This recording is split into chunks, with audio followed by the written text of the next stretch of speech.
Hello and welcome. This is going to be a beginner's guide on some general knowledge for DayZ, the mod for Arma 2 combined operations. If you're not familiar, this mod is pretty awesome, very realistic, and you should probably start playing it. Or either wait till 2013 until Arma 3 comes out and play it then. But on to some general knowledge. I'm going to explain the night cycle, these icons on the side, that icon that everybody seems to be confused about, and some zombie distances, and maybe some extra weapon knowledge, and maybe like lighting and visibility besides the night. So, talking about the night, you could already see from this image that it could get pretty crazy. I've been on almost all servers that, well, I shouldn't say all the servers. I mean, I've been on all these scenarios before on servers, sorry. But yeah, the first one is New Moon, where you can basically see nothing. Second one that you could get is the first quarter, where you could see outlines of stuff, but it's still in full black. It's still pretty hectic. Then you have number 3, which is a full moon. You could see fairly well at the full moon actually, and that's probably my favorite time to play. And then you have your last quarter, which you could still kinda see, but you can't see that far out, comparing it to a full moon.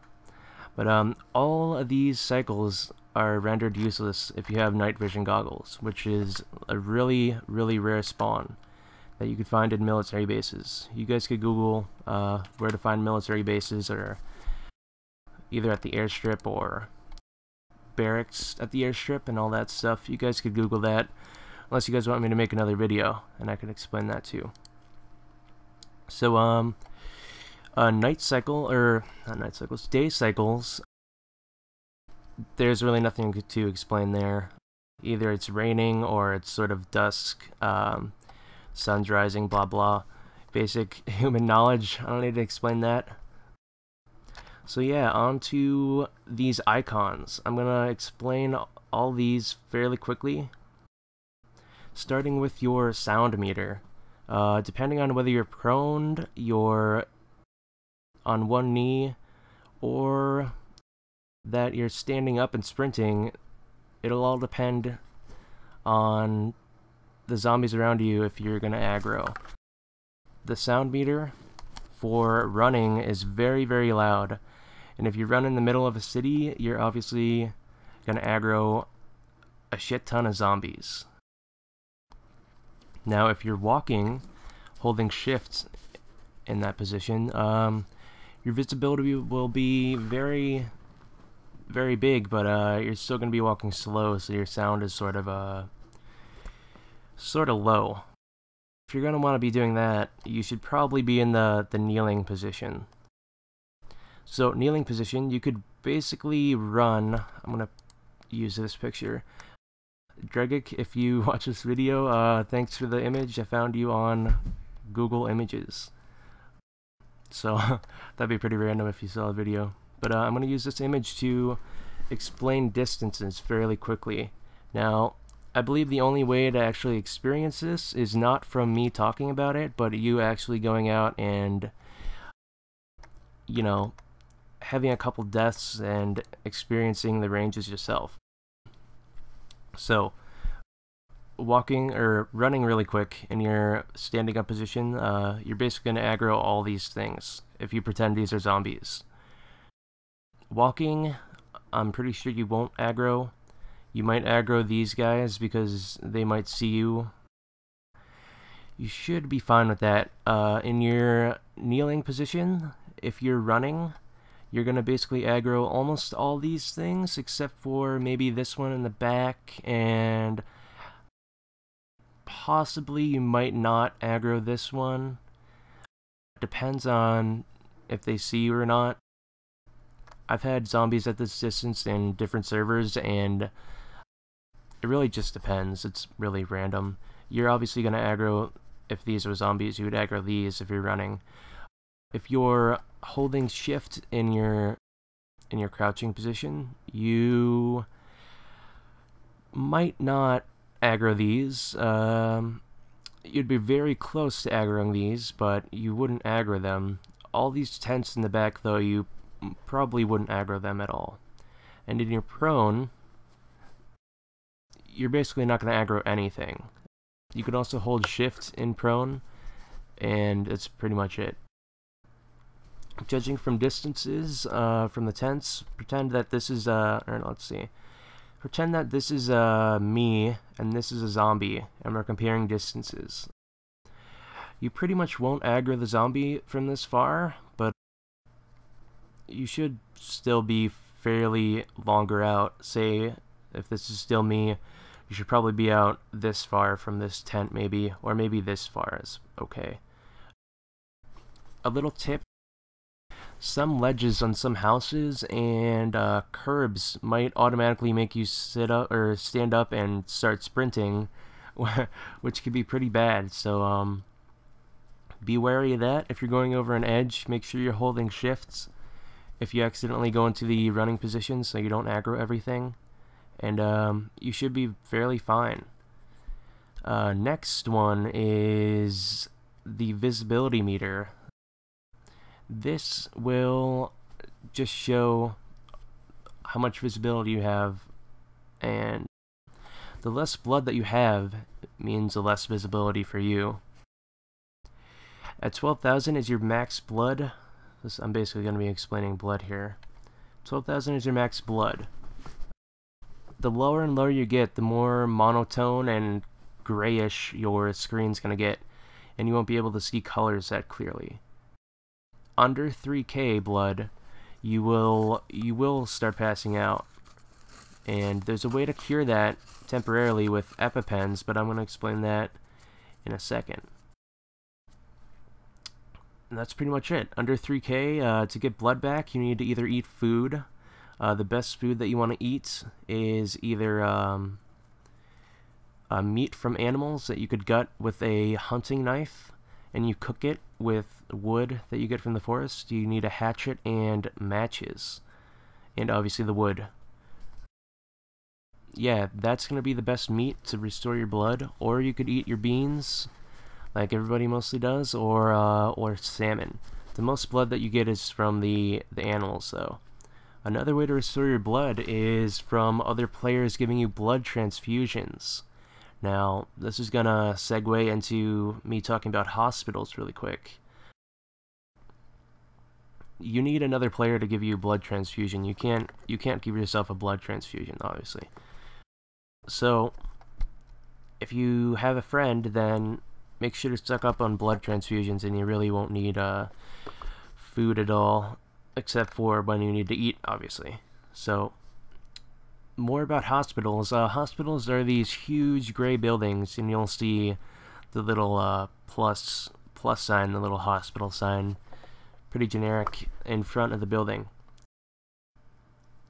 Inside these buildings, there's boxes and boxes, and a crap ton more boxes of hospital supplies like painkillers, morphine, EpiPens, bandages, blood bags, and more. I will explain those in a second, but I'm just going to say where else these things spawn. Other than outside of the hospital, or I mean inside, other than inside, they can also spawn outside. Either in the back where the ladder is, or you could climb up the ladder and there might be 1 or 2 boxes up top that have stuff in it. If you're unlucky, then you're going to have to break the window of the hospital with your gun. Or you could, in the back of the hospital, there should be a tin can. You could throw a tin can at the window also, but make sure to do it from sort of far away so you don't, advertently aggro zombies and players of that. So, other things you could get, blood bags, obviously. You could also get EpiPens, which could cure, say if your friend passed out, you could cure him of that for a while. If you're under 3k blood, I'm pretty sure that doesn't completely cure it. You can cure people passing out with the EpiPen. Other things, you get painkillers, and you'll know if you need painkillers if you aim down the sight of your gun by tapping right click and your gun's all shaking. As long as your temperature isn't below 30, then you'll know you'll need painkillers. Just take that, and that should be it for that. Other things that you could get morphine, which cures a broken leg. Don't ask me why, but it does. And bandages. Bandages you want to use when you're bleeding. You'll know when you're bleeding when your little blood icon down here is blinking with the little plus sign. Other than that, I think that's all that spawns in there. You could use painkillers and morphine and bandages on yourself, but you need other players to use the blood bag, like I said, and EpiPen. So that explains the blood. I'm gonna explain humanity really quick. There used to be a humanity number bar up here, but now that's removed and it's just this, which basically tells if you're a survivor or you're a bandit. A bandit is it's basically a player killer. There's no way to become a bandit unless you kill a lot of players. There's no specific way to like spawn as a bandit or anything. You just need to kill a lot of players. You could tell if you're a bandit or not by either having a very evil face or having a really happy face. And that's pretty much it. They recently removed the bandit skins, so you're probably not going to tell if somebody's a bandit unless you kill one and it says bandits killed one. So next icon is your temperature. Below 30 Celsius is when you're gonna want to start worrying about this. The only way your temperature goes down is if you're sitting in water. I don't know why you're sitting in water, but yeah. Or it's raining. If it's raining, you could actually take shelter in houses or under certain trees, and your temperature will start going up. The max temperature is 42 C. Like I said, under 30 is when you are going to want to seek some shelter, or you could make a campfire, like this little campfire right here, or you could use a heat pack. Heat packs are more the obvious choice, but lots of people use campfires too if they're in the woods and they have some matches and a hatchet and cut down a tree. Heat packs are only one inventory space, so that's probably why more players use that. Heat pack restores you all the way to your max temperature, and with a campfire it slowly increases your temperature. You're not going to die from temperature loss, you're just going to start coughing if it's too low, and the coughing is obviously going to alert zombies, so you want to keep your temperature up. That's about it. Now let's explain the eating and drinking. This is your eating symbol right here, and this is your drinking symbol. Let's go back to this picture to explain a little bit. When your icon is green, you know that you're fine on eating and drinking. It'll slowly go down to brownish, then it'll get a little yellow, and then it'll turn orange, and then it'll go fairly red, and when it's really red, it's going to start blinking. Now, if you don't fix this soon, you're going to die of either thirst or starvation. A quick tip, you do not need to eat or drink until the thing starts blinking when it's red. Otherwise, you're just going to be wasting food and precious time getting that food and water, unless you already know where ponds are and stuff. Houses and all that. And that's pretty much it, I think. Other than that, I listed down some visibility for chem lights if you guys are curious with the nighttime. blue chem lights are visible to other players within 35 meters, which is I'd say a fairly far distance, but if they're right near you, they could see you fairly easily. Red chem lights you can see within 55 meters, and green in 75. I think that's pretty much it. Actually, shit. This is the last thing. Before this, though, I'm gonna explain the broken bone. Obviously, if you have a broken bone, it'll come with the broken bone symbol on the side, and you use morphine like I told you to fix that.